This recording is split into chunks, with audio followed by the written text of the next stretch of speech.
Hello and welcome to Nirmal Bang, ladies and gentlemen. I'm Hiral Dadia. We have with us Dr. Virendra Chauhan, Head APAC Energy Aspects, joining in. Welcome to the show, Virendra, and a pleasure to speak to you as well. Yeah, thanks for having me back. Absolutely. Virendra, overall, let's start off with what's happening in terms of where crude goes. There was a point in time where we were seeing this continuous upside, and now suddenly you have the impact of Omicron that's come in on crude. What's your analysis? Well, I think what Friday's price action showed was the market was pricing in the worst. It was assuming we go back to April 2020, wide-scale lockdown, significant demand destruction, and therefore inventory start building again. And so that's what we were priced for. Now, the reality is, on the fundamental side, we don't expect demand to crash like it did in April 2020. Half of the world's population is now inoculated. And I think the measures being taken at the moment are simply so that economies can assess how severe this is and what do they need to do to ensure that domestic economies do not get locked down again. And that's what I think is playing out right now. And that's why we saw the rally in markets yesterday. But expect volatility and gyrations over the coming weeks as we learn more and more about this new strain. Right. So with this, now, see, the first impact that we are seeing, or we would see in terms of demand, is in terms of jet fuel goes, because of you have the intercountry travel that gets banned. If that continues, how big an impact we could see? Yeah, no, that's the $1 million question. I mean, the assessments we've done so far about the impacts that this is expected to have is trivial, is around 0.1 million barrels per day. So remember, oil is 100 million barrel per day market. So this is like less than 0.1% of demand additional impact. Remember, a lot of market balances, including our own, had already factored in a very slow return of jet fuel demand over the course of 2022 and 2023.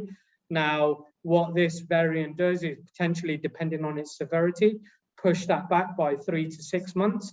But I think various dynamics on the supply side are going to kind of offset any negative demand. So, we've got an OPEC Plus meeting coming up later this week. They may pause, they may even start cutting production. And so any loss in demand is going to be, offset by a loss in supply as well. And that's why we expect, price to remain, in this range, 75 to 80 over at least till the end of the year. So are we saying that in terms of the 2nd December meeting with OPEC Plus, one, they will probably plan to pause to add the 400,000 barrels per day of supply that would start in the month of January?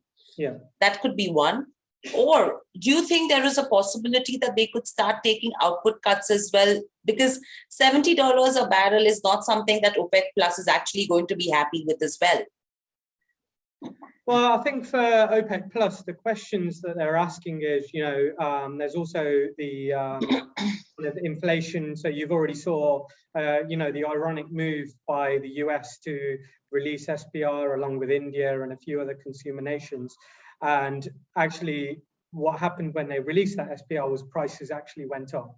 And then, of course, you had this this World Health Organization announcement, and prices significantly came off, achieving what the SPR guys wanted to. OPEC Plus have this in mind. I think when they were looking at balances, particularly for Q1 22, it did look far from constructive in the sense that inventories were building again. If we do get a demand wobble, what they don't want is a seasonal decline in demand, i.e. refiners typically go into maintenance in the first quarter of the year. And so what you don't want is inventories building and demand declining. So OPEC is likely it's on the front foot now, and therefore it can be proactive rather than reactive. And I think that's what we expect to see come the end of this week. Right. And do you think that the market is actually pricing in the possibility of the destruction and the cut in demand that the new variant could have now? Yeah, I think I mean, the severity of the move seen, I mean, 90% of the time when markets react, it's an overreaction. And I think Friday's move was no different. I think it was an overreaction given the fundamental backdrop in which we're operating at the moment, i.e. if you compare the latest inventory levels versus, you know, even pre-COVID levels, we're below the 5-year norm, i.e.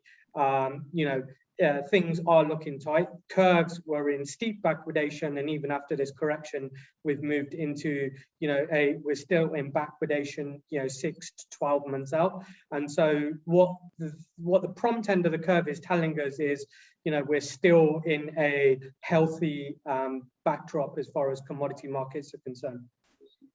Right. So overall, Virendra, clearly, if you go to see addition of 400,000 barrels per day, that was something where if you go to see OPEC does not really have the capacity to do so as well.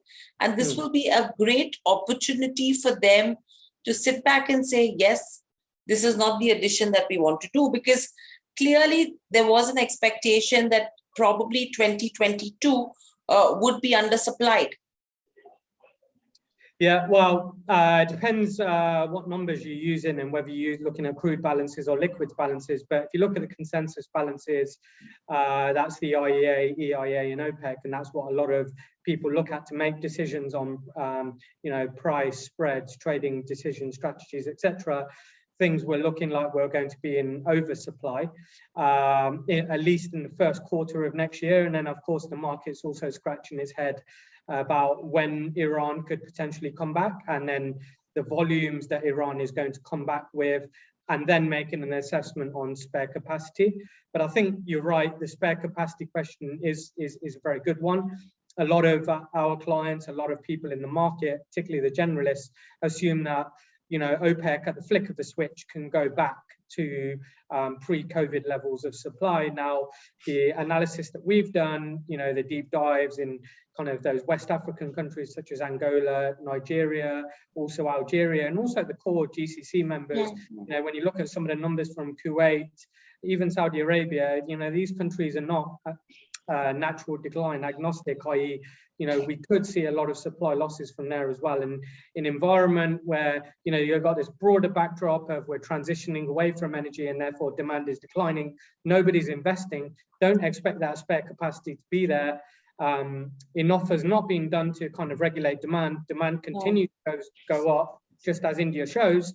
And if that's the case, then yes, you know, we expect high oil prices to be here over the medium term.